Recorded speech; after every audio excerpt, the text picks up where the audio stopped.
Уважаемые горожане, дорогие друзья, мои сторонники, 22 февраля я подал документы в территориальную избирательную комиссию города Якутска.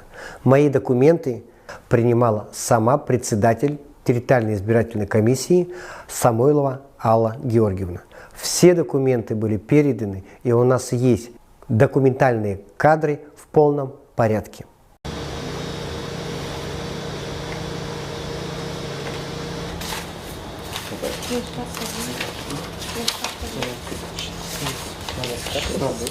Ну, ты пиши на 16 вот это.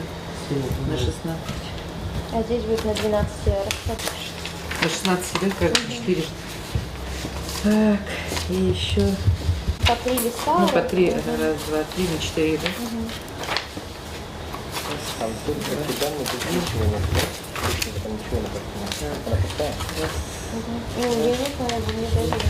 Формы, которые из указа президента, из приложения к 67-му, а я спрашиваю именно, которые вы утвердили. Там они все есть, вот есть. Мы их утвердили своим решением, что перечень форм документов, подлежащих для сдать. Наше дело проверить. Ну, хорошо, это вообще без разницы. А есть какие-либо обязательные формы, которые утверждены именно вами? Ну, есть, именно вашей? Есть, они у нас на сайте.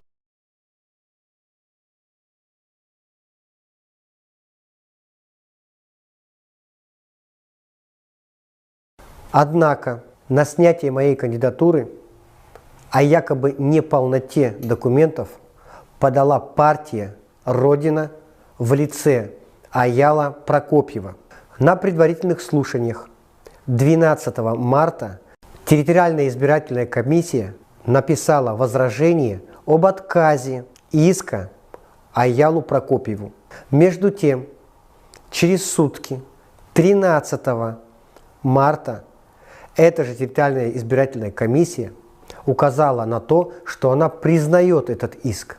Я могу только догадываться, что произошло за эту ночь.